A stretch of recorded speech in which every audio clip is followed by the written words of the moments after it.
మన Chiranjeevi vascular and multi speciality hospital దేశంలోనే best vascular and endovascular facilities and all multi speciality care.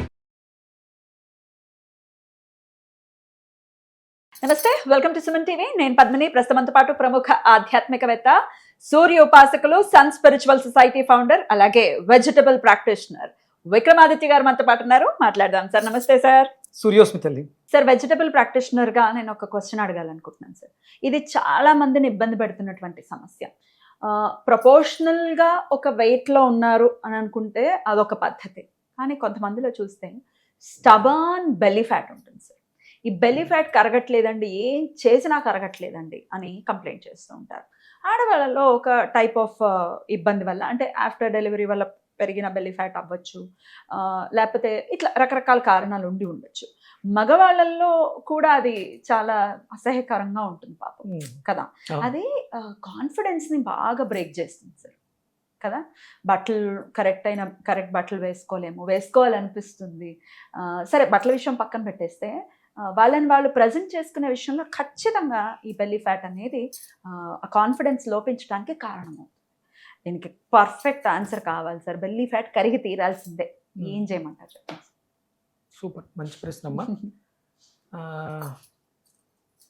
మీ అమ్మమ్మలు వాళ్ళ కాలం నాటి వాళ్ళు ఎవరైనా ఈ బెల్లీ ఫ్యాట్తో సఫర్ అయ్యారా?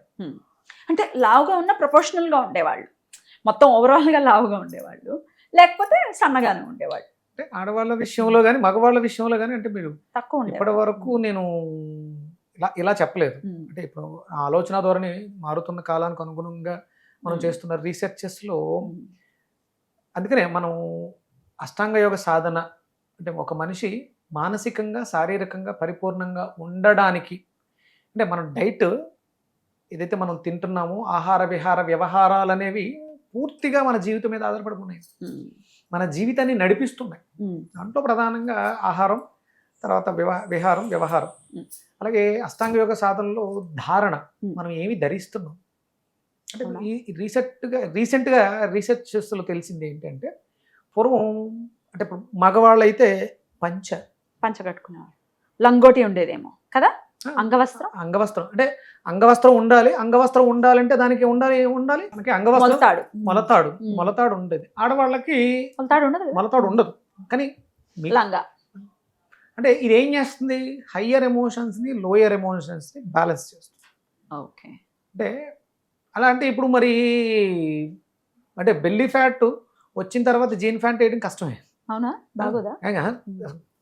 అంటే ఆ స్ట్రక్చర్, ఆ నడువుకి ఆ ఫిట్నెస్ ఉండదు కదా. అంటే ఇక్కడ మనం ధరించేటువంటి వస్త్రాల యొక్క ప్రాముఖ్యత తగ్గిపోయింది మనకి. ఇప్పుడు ఆడవాళ్ళు ఎక్కువగా నైటీలకి షిఫ్ట్ అయిపోయారు, లూజ్. ఒక బెల్లీ ఫ్యాటే కాదు, మీకు బెల్లీ ఫ్యాట్తో పాటు హ్యాండ్స్ లూజ్ అయిపోతాయి. అందుకని మీరు వేసుకునేటువంటి దాన్ని ఏమంటారు, బ్లౌజ్, జాకెట్, అది ఏం చేస్తుంది, టైట్గా స్టిఫ్గా ఇక్కడ పట్టుకుని ఉంటుంది. అంటే ఎక్కడెక్కడైతే ప్రెస్ చేయాలో అక్కడక్కడ పట్టుకుని ఉంటుంది. అలాగే నాభి కింద, అంటే పూర్వం కూడా కరెక్ట్గా మీకు లంగా బొందు అనేది నాభి కింద. ఇక్కడ రాత్రే ఒక మంత్రంలో చెప్పారు గురువు గారు, కూర్మము, తాబేలు యొక్క శక్తి ఇక్కడ ఉంటుంది. ఈ తాబేలు అనేది ఈ కూర్మము, అంటే విష్ణు నాభి కూర్మ అవతారంగా చెప్తారు కదా. అంటే ఇంకా పూర్తిగా వివరించలేదు, కానీ నేను అంటే గురువుగారు మళ్ళీ తిట్టొచ్చు, కానీ నేను పూర్తిగా చెప్పకుండా ఎప్పుడప్పుడే ప్రేక్షకులు చెప్పేసేవాడిని. ఆ పంచభూతాలు, మనలో ఉన్నటువంటి పంచభూతాలు సరిగా, అంటే తాబేలు అన్నిట్లో ఒకేసారి లోపలికి తీసుకుంటుంది, అవసరమైనప్పుడు బయటకు వెళ్తుంది. ఆ 5 ఏ ఒక్కటి లోపం జరిగిన మనలో అంగవైకల్యం వస్తుంది. నాభి చాలా ఇంపార్టెంట్. అలా ఇక్కడ దాన్ని కట్టి ఉంచడం ద్వారా, అంటే ఆక్యుప్రెజర్, నాభిని కట్టి ఉంచడం ద్వారా, ఆడవాళ్ళకి లంగాతో బొందుతో కట్టి ఉంచడం వల్ల, మగవాళ్ళు మొలతాడు కట్టడం వల్ల బాగుండే. అంటే ఒక ఏజ్ వచ్చేంత వరకు ఆడ మగ లేదు, అందరికీ మొలతాడు ఉంటుంది. లేకపోతే తిట్టేవాళ్ళు కదా, మొలతాడు లేని విధం అని. అంటే దానివల్ల చాలా కాంప్లికేషన్స్ వస్తాయి. లోయర్ ఎనర్జీస్ని హయ్యర్ ఎనర్జీస్ని డివైడ్ చేయడానికి కట్టినటువంటి. ఇప్పుడు ఎవరికి ఉన్నాయేమో మొలతాడు. అవును, మగపిల్లలకి అసలు ఏ కలర్ మొలతాడు కట్టుకోవాలి సార్? ఇంకా అంటే పూర్వం అక్కడ తాడు అనేది ఔషధయుక్తమైనటువంటి తీగలు చాలా గట్టిగా స్ట్రాంగ్గా ఉంటాయి, మర్రి ఓడలతో తయారు చేసేవారు. తర్వాత ఇత్తడి, వెండి, సంపదను బట్టి వెండి అలాగే బంగారపు మూలతాడు ఇవన్నీ వచ్చినాయి. అవును. ఇప్పుడు మారిపోయింది. మనకి కాటన్ వచ్చిన తర్వాత రంగులు చాలా వచ్చినాయి. మామూలుగా అయితే ఇది లోయర్ ఎమోషన్కి సంబంధించి శని ఆధిపత్యం ఉన్నటువంటి ప్రదేశాలు ఇవి. మకర రాశి, కుంభరాశి, మీనరాశితో ఇదంతా ఉంటుంది కాబట్టి ఇక్కడ వరకు ఉండేది ధనస్సు. డివైడ్ చేయడానికి శని ఆధిపత్యం ఎక్కువ ఉంటుంది కాబట్టి నలుపు ఎక్కువగా వాడేవారు. ఓకే. సో కట్టాల్సిందే పిల్లలకి. అంటే రేపొద్దున భవిష్యత్తులో వాళ్ళకి బెల్లిపేట రాకూడదు అనుకుంటే ఇప్పటి నుంచి నీ అవయవాల్లో ఆ మార్పు నువ్వు తీసుకురాకపోతే ఇప్పుడు ఆల్రెడీ వచ్చేసింది సార్. ఇప్పుడు మనం దానికి సాధన చేసుకుంటూ పంచ ఉండేదమ్మా మగవాళ్ళకి మొలతాతో పాటు. అంటే ఆడవాళ్ళకి లంగా ఎంత గట్టిగా ఉండేదో మగవాడు పంచని కూడా కట్టాడు. పంచ అంటే 5 రకాలైనటువంటి పద్ధతులు. 2 అంచుల్ని తీసుకొచ్చి ఇక్కడ ముడేస్తాం గట్టిగా, ఇది ఒకటి. వెనకాల నుంచి ఒకటి తీసుకొచ్చి దూపుతాం, 2. ఒక అంచుని తీసుకెళ్ళి వెనకాల దూపుతాం, 3. ఒక అంచుని తీసుకొచ్చి సైడ్ దూపుతాం, 4. అంటే 5 అంగాలతో లంగోటీలా, అంటే దాన్ని ఏమంటారు అంగవస్త్రములాగాను ప్లస్ మనకి రక్షణ ఇస్తూ ఫిట్గా ఉంటాయి, టైట్గా పట్టేసి ఉంటాయి, లూజ్గా ఉండటం కాదు. అంటే మన ధారణ విషయాలన్నీ మారిపోయినట్టు ఇలా మనం తయారయ్యాయి. అలాగే ఇంకోటి ఏంటంటే ప్రధానంగా మన శరీరంలో విసర్జన అవయవం endocrine gland system, exocrine gland system, lymphatic system విసర్జన అవయవం అది సరిగా పనిచేయకపోవడం, వ్యర్థాలు మనలో ఉండిపోయినాయి. మన శరీరంలో అంటే waste material cells, waste material ఎక్కువ ఉండిపోవడం వల్ల శరీరం వాళ్ళు అంటే డెడ్ సెల్స్ అన్నీ అక్కడ పెరిగిపోయినాయి. అవేమి ఇది కాదు. ఎట్లా మరి వెళ్ళగొట్టడం ఎట్లా? హీట్ అంటే కొవ్వుని కరిగించడం. చనిపోయినటువంటి వ్యర్థ విసర్జన జరగాలంటే చెమట పట్టాలి. అంటే బెల్లీ ఫ్యాట్ ఉన్న వాళ్ళకి సరిగా చెమట పట్టదేమో, వాళ్ళు దానికి తగ్గట్టుగా శారీరక శ్రమ చెయ్యరేమో. మీరు రెగ్యులర్గా శారీరక శ్రమ చేస్తూ మంచి ఆహారం, పౌష్టికాహారం, అంటే పౌష్టికం అనగానే ప్రోటీన్ మీద వెళ్ళిపోతుంది జనం అందరికీ. పౌష్టికం కాదు అది, అది ప్రోటీన్. పౌష్టికం అంటే నీ శరీరానికి శక్తినిచ్చేటువంటి ఆహారాన్ని పౌష్టికాహారం అంటారు. నీకు అది తయారు చేసుకోవడానికి కావలసినటువంటి ముడి పదార్థం, కార్బోహైడ్రేట్ తయారు చేసుకోవడానికి కావాల్సినటువంటి, ఫ్యాట్స్ తయారు చేసుకోవడానికి కావాల్సినటువంటి ప్రోటీన్, పోషక విలువలు కలిగిన మాంసకృతులు కలిగినటువంటి మాంసకృతులు తయారు చేసుకోవడానికి కావాల్సినటువంటి ముడి పదార్థాలు ఇవ్వకుండా మనం డైరెక్ట్ మాంసం ఇస్తున్నాం, మనం ఇవన్నీ డైరెక్ట్ ఇచ్చేస్తున్నాం. అవి ఇవ్వకూడదు. ఆ ఆహారంలో మార్పులు చేసుకోవాలి. హీట్ ప్రొడ్యూస్ కావాలి మన శరీరంలో. జఠరాగ్ని అధికంగా ఉన్నప్పుడు అప్పుడు మన శరీరంలో ఉన్నటువంటి వేస్ట్ మనకు బయటకు వెళ్తుంది. ఎటువంటి హీట్ మరి ఎట్లాంటి ఫుడ్ తీసుకుంటే హీట్ ప్రొడ్యూస్ అవుతుంది? ఇందులో మనకి ప్రధానంగా ఇక్కడ కాన్ఫిడెన్స్ తగ్గింది. ఫస్ట్ మానసిక భావోద్వేగాలతో తీసుకుంటే వాడు మానసికంగా బాగా బలహీనపడిపోయి కాన్ఫిడెన్స్ తగ్గిపోద్ది. కాన్ఫిడెన్స్ తగ్గడం వల్ల కూడా బెల్లీ ఫ్యాట్ వచ్చే అవకాశం ఉంది. అందుకని కాన్ఫిడెన్స్ పెంచుకోవడానికి కావాల్సిన పదార్థాల్లో మనం కొబ్బరిని ప్రధానంగా తీసుకుంటాం. అంటే మన బాడీలో కాల్షియం, అంటే మన స్ట్రక్చర్కి ఎముకల వ్యవస్థ ఎంత నేను మొయ్యాలి, నాకు చుట్టూ ఎంత ఉండాలి అనే డిజైన్ దాంట్లో ఉంది. అది కోల్పోయింది. అంటే మన బాడీలో కాల్షియం చెడిపోవడం వల్ల, మన బోన్ స్ట్రక్చర్లో మార్పు రావడం వల్ల, బోన్ మ్యారోలో జరగాల్సినటువంటి ప్రొడక్షన్ సరిగా ఉత్పత్తి జరగకపోవడం వల్ల రక్తంలో ఆ క్వాలిటీ లేదు. ఇవన్నీ కారణాలు అవుతున్నాయి. వాటికి తగ్గట్టుగా మనం ఆహారం తీసుకోవడం కోసం మనకి నువ్వులు తీసుకోవాలి బెల్లీ ఫ్యాట్ ఉన్న వాళ్ళు. అలాగే పైనుంచి ఆయిల్ మసాజ్, నువ్వుల నూనె, అలాగే దాంతోపాటు హీట్ ప్రొడ్యూస్ చేయడానికి ఆవ నూనె కలుపుతారు. నువ్వుల నూనె, ఆవ నూనె, ఇంతకుముందు ఎప్పుడో చదివా, ఆవు నెయ్యి.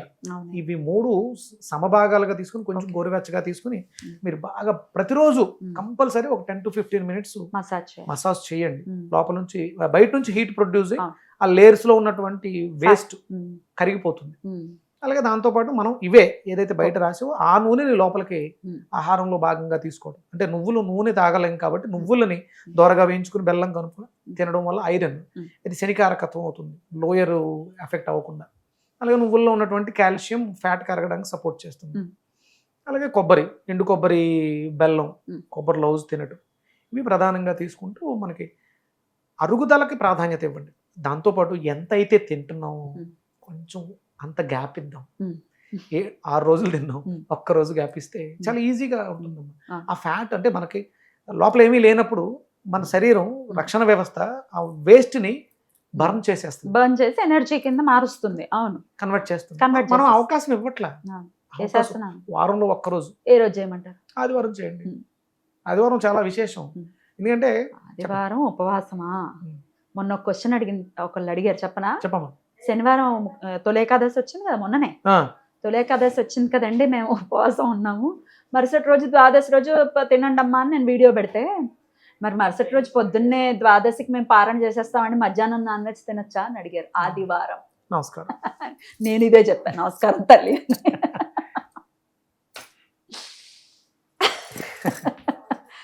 మీరేమో ఉపవాసం చేయమంటున్నారు ప్రతి ఆదివారం. ఆదివారం అంటే పండగ, అవునమ్మా, నాన్ వెజ్ తినేయాలి, మామూలు పండగ కాదు అనే థాట్ ప్రాసెస్ లో ఉన్నారు. మీరేమో మరి ఉపవాసం చేయమంటున్నారు. How is it possible? ఇవే ఇలాంటివన్నీ కూడగట్టుకుని అంటే ఒక లాజిక్ ఒకటి బయటపడింది. ప్రారబ్ధ కర్మ వ్యాధి రూపేణ పీడ్యతే. గరుడ పురాణం ప్రకారం ఇంతకు మనం శరీరాన్ని విడిచిపెట్టి పైకి వెళ్ళిపోయిన తర్వాత యాతన శరీరాన్ని ధరింపచేసి మనం చేసిన పాపాల తాలూకు శిక్ష అక్కడ అనుభవించాల్సి వచ్చేసింది. మళ్ళీ ఇక్కడికి వచ్చిన తర్వాత ఇప్పుడు మళ్ళీ కష్టాలు ఎందుకు వచ్చినాయి? చేసిందా ఇటువంటి ఆచారాలు? ఆత్మ వెళ్ళిపోయి యాతనా శరీరాన్ని ధరింప చేసేసి నూనెలో మాగబెట్టేశాడు, ఇనప స్తంభాన్ని కౌగిలించేసుకున్నాం, అయిపోయినాయి. కర్మలన్నీ ఆత్మ అక్కడ అనుభవించి వచ్చినప్పుడు ఇక్కడ ప్యూరిఫై అయిపోవాలి. మరి సుఖాలే ఉండాలి కదా కదా, ఎందుకు వస్తున్నాయి అంటే గరుడ పురాణంలో చెప్పిన అది వేరే దానికి అన్వయించుకుందాం. దేనికి కాదంటలేదు, నేను రీసెర్చ్ లో ఉన్నాను, దేనికి మీకు సమాధానం ఇస్తాను. అయితే ఇప్పుడు చేసింది ఇప్పుడే అనుభవిస్తున్నాం మనం, రైట్? అంతే. ఆత్మకి ఏది అంటుకోదు కదా. అంటే ఈ పాపాలను అనుభవించడానికి ఆత్మ పైకి వెళ్ళాల్సిన అవసరం లేదు, అక్కడ ఇనప శరీరాన్ని ధరించి నూనెలో వేగాల్సిన అవసరం అది కాదు. ఇక్కడ చేసిన కర్మలు దేంతో చేస్తున్నాం? కళ్ళతో చేస్తున్నాం. కళ్ళతో చేసిన దానికి కళ్ళకే శిక్ష, నోటుతో చేసిన దానికి నోటికే శిక్ష, చెవులతో చేసిన దానికి చెవులకే శిక్ష, చేతులతో చేసిన దానికి చేతులకే శిక్ష, కాళ్ళతో చేసిన దానికి కాళ్ళకే శిక్ష. ఎక్కడికో వెళ్ళిపోయిన తర్వాత ఆత్మ ఏదో వేరే శరీరాన్ని ధరించి అనుభవిస్తుంది. అప్పుడు చూద్దాం అంటే కాదు, ఇచ్చోట కర్మ ఇచ్చోటే. రైట్ కదమ్మా, ఒకసారి ఆలోచించండి. ఆత్మ కర్మలు అనుభవించేస్తే ఈ శరీరానికి రోగాలు రాకూడదు, కానీ ఈ శరీరానికి రోగాలు వస్తున్నాయి. దీనికి సంబంధించిన మళ్ళీ దీనికి జన్యుపరం అన్నారు. పూర్వీకుల నుంచి DNA క్యారీ ఫార్వర్డ్ అవుతుంది. రైట్. ఆత్మకి ఎలాంటి సంబంధం లేదు, ఇన్స్ట్రుమెంట్గా ఉంది. రోగాలు దీనికి వస్తున్నాయి, ఇది అనుభవిస్తుంది. దయచేసి గుడ్డు తింటే రౌరవాది కర్మలు, దరిద్రాలు. అంటే శనివారం శుభ్రంగా ఏకాదశి ఉపవాసం చేసి ఆదివారం పారణ చేసేటప్పుడు అటుకులు నానబెట్టి కొంచెం బెల్లం కలుపుకుని తింటే పోయేదానికి చికెన్ తింటారా? మధ్యాహ్నం అయిపోయింది. అంటే అర్ధరాత్రి 12 గంటలతో ఆదివారం అయిపోయింది, సోమవారం వచ్చేసింది కదా, 1 గంట నుంచి మాంసం బిర్యానీ తెచ్చుకుని తినేసేటువంటి దౌర్భాగ్యులు ఉన్నారు ఇక్కడ. చెయ్యొద్దు అట్లా, అసలు సమస్య లేదమ్మా. మీ అందరి మంచి కోరుకున్నాను. నా మాటలు కొంచెం కఠినంగా ఉండొచ్చు, మీలో మార్పు కోసం. అంటే మీరు అంటే నేను అనుకుంటున్నాను, నాకు ఏదో అవసరం వచ్చింది, నా అవసరం మీకు రాకూడదు, కానీ మీ అవసరం నాకు రావాలి. రేపు పొద్దున ఏదైనా అవసరం వచ్చి నేను మిమ్మల్ని అడిగితే నాకు ఇచ్చే స్థితిలో మీరు ఉండాలి, ఆరోగ్యంగా ఉండాలి. దానికోసం చేతులు జోడించి వేడుకుంటాను. దయచేసి ఆదివారాలు ఉపవాసాలు చేయండి. అది మాంసం తింటారా, ఏం తింటారు మిగతా రోజుల్లో అది అవసరమా లేదు మీకే తెలుసు, కానీ దయచేసి ఆదివారం మాత్రం వదిలేయండి, ఇందులోంచి బయటికి రండి. చాలా చక్కగా వివరించారు. ఇది ఆచరించిన వాళ్ళ జీవితాల్లో ఎన్నో మార్పులు వచ్చాయి. అది అనుభవపూర్వకంగా మీరు తెలుసుకోవాల్సి ఉంటుంది, మార్చుకోవాలని సందర్భంగా మనవి చేస్తూ బెల్లీ ఫ్యాట్ని ఖచ్చితంగా కరిగించుకోవడానికి మార్గాలు, వస్త్రధారణ ప్రధానమైనటువంటి వస్త్రధారణ, తర్వాత ఆహార విషయం, ఇవి రెండు పాటించండి, చాలా బాగుంటుంది. చాలా అద్భుతంగా వివరించారు సార్, కృతజ్ఞతలు. నమస్తే సార్. సూర్యస్మృతి.